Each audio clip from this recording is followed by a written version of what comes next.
अदनान साहब के यूएई के जो नायब प्राइम मिनिस्टर हैं वो भी यहाँ पर मौजूद थे और कल उनका बड़ी अहम हमने देखा कि उनका विजिट भी रहा। इस सिलसिले में एक तो गवर्नमेंट सतह पर कोई बात हुई आपके नॉलेज में है कि ये जो हम वीज़ा को लेके कॉम्प्लिकेशंस का सामना कर रहे हैं, मुश्किलात का सामना कर रहे हैं पाकिस्तानी यूएई के लिए, उसमें कुछ इस हवाले से बातचीत हुई है या पेशरफ्त हुई है? सबसे पहले मैं ये जानना चाहूँगी। जी देखें, अभी इसमें तो गवर्नमेंट ऑफ पाकिस्तान हमेशा से उनका ये स्टैंस रहा है, और यूएई जो हमारा ब्रदर इस्लामी मुल्क है उनके साथ उन्होंने पिछले 1-1.5 साल से ये चीज मामला टेकअप किए हुए हैं कि जो हमारी मुश्किलात आ रही है विजिट वीज़ा पे और एम्प्लॉयमेंट वीज़ा पे। अब विजिट वीज़ा के लिए गवर्नमेंट ऑफ यूएई ने एक आसान एक्सेस बना दिया, स्पेशली जो बिजनेस कम्युनिटी है या वो फैमिलीज जो कि फ्रीक्वेंट ट्रैवलिंग करना चाहती है यूएई के लिए, उनके लिए उन्होंने 5 इयर्स का मल्टीपल वीज़ा का इजरा स्टार्ट कर दिया है, जो कि इस्लामाबाद और कराची की कॉन्सुलेट से उन्होंने किया है। उसका एक स्पेसिफिक प्लेटफॉर्म उन्होंने वो प्रोवाइड भी कर दिया है और एक फ्रेमवर्क दिया है। उन्होंने कहा कि इसके अंदर $5000 आपके मिनिमम ट्रांजैक्शन होनी चाहिए आपकी बैंक स्टेटमेंट में, और साथ के साथ आप उन्होंने रिफंडेबल फीस भी रखी है कि जो 3000 यूएई दिरहम जो है वो रिफंडेबल फीस होगी। वीज़ा स्टैंपिंग के बाद जब 5 साल का वो वीज़ा एक्सपायर होगा तो वो आपको ऑटोमेटिकली वो फीस आपको रिफंड हो जाएगी। और एक बड़ी रीजनेबल सी फीस 800 दिरहम के करीब उन्होंने रखी है वीज़ा स्टैंपिंग की, जो कि 5 साल पे मुहैया होगा वीज़ा, और उसमें 90 डेज आप स्टे कर सकते हैं पर ईयर। लेकिन अदनान साहब, ये अभी जो आप 5 इयर्स विजिट वीज़ा के हवाले से भी बात कर रहे थे, एक तो इस पे रिस्पांस कैसा आ रहा है, और ऑनलाइन एप्लीकेशन कोई कॉम्प्लिकेशंस तो नहीं है उसमें? और दूसरी चीज़ साथ ही साथ ये भी रखिएगा, अब 5 इयर्स के अलावा क्या जो हम पहले देखते थे, जैसे हम पहले ट्रैवल करते थे 1 महीने के लिए, इसके अलावा कोई ऑप्शन नहीं है कि आप 1 महीने के वीज़ा अगर आपने अप्लाई करना हो?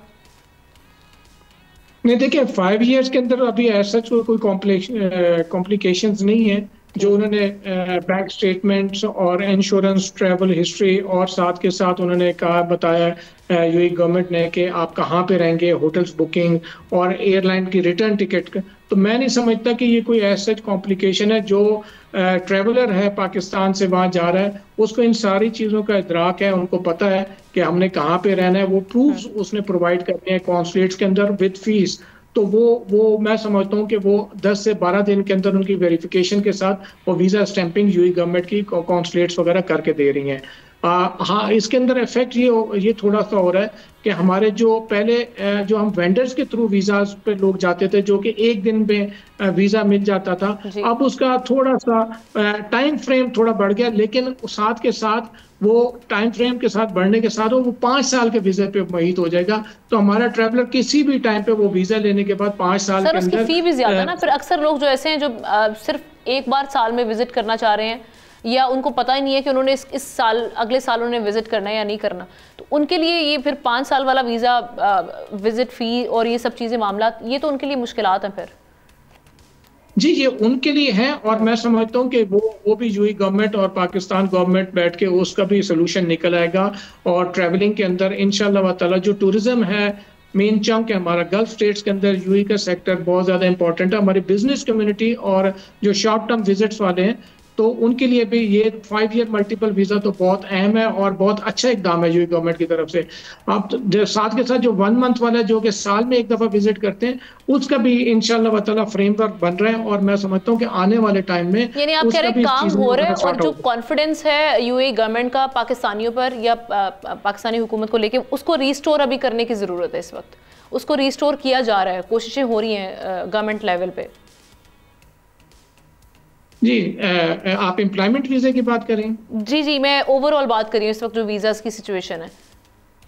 जी, देखें, जहाँ एम्प्लॉयमेंट वीज़े की आप बात करें तो एम्प्लॉयमेंट वीज़े के अंदर इशू ये आया है कि 2022 के बाद जो हमारा वर्कफोर्स का बिजनेस बढ़ा था और 2024 में फिर कम हुआ है, तो मैं ये समझता हूँ कि इसके अंदर हमारी यूथ की अपनी गलती है। देखें, सोशल मीडिया का गलत इस्तेमाल किया गया है वहाँ पे,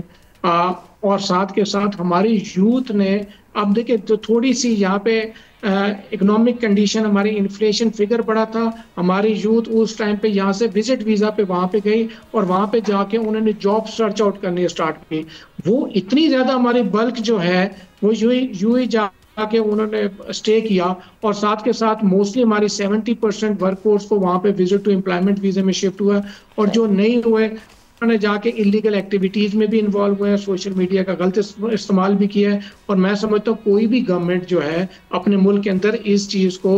बर्दाश्त नहीं करेगी कि हमारे जो वर्क फोर्स है किसी भी मुल्क की हो, वो उस मुल्क में जाके उस मुल्क के मुतालिक इसको ये ऐसा लफ्ज बोले। तो ये जो विजिट टू एम्प्लॉयमेंट वीजे का काम हुआ है वो असल में प्रॉब्लम बना है वहां पे यूथ का। हमारी यूथ को भी सोचना चाहिए था कि वहां पे थ्रू प्रॉपर चैनल जाते, यहाँ से एम्प्लॉयमेंट वीजा लेके जाना चाहिए था उनको, जिसकी वजह से आप देखें 2,29,000 की जो वर्कफोर्स हमारे ओवरसीज एम्प्लॉयमेंट प्रमोटर एसोसिएशन हम ओवरसीज प्रमोटर्स ने एक्सपोर्ट की थी, वो कम होके इस टाइम पे 70,000 पे आ गया है। और इस साल भी 3 महीनों के अंदर हमारा कोई ऐसा हमें कोई कामयाबी नहीं मिल रही एम्प्लॉयमेंट वीजे में। तो मैं तो दरखास्त की है और मैं समझता हूँ कि हमारे चीफ ऑफ आर्मी स्टाफ और हमारे इसाक डार साहब जो है डिप्टी प्राइम मिनिस्टर साहब, वो इस चीज में कोशिशें कर रहे हैं और मैं यूएई गवर्नमेंट से बात भी हो रही है और मैं समझता हूँ कि आने वाले 1 से 1.5 महीने के अंदर हमें फ्रूटफुल रिजल्ट मिलेंगे और यूएई गवर्नमेंट हमारी जो मैन पावर का जो बिजनेस है वो खोलेंगे, क्योंकि हमारी जो है व्हाइट कॉलर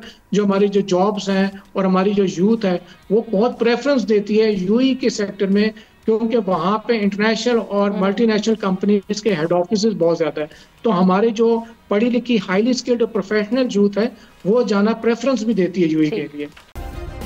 सब्सक्राइब करें और बेल दबाएं ताकि कोई खबर रह न जाए।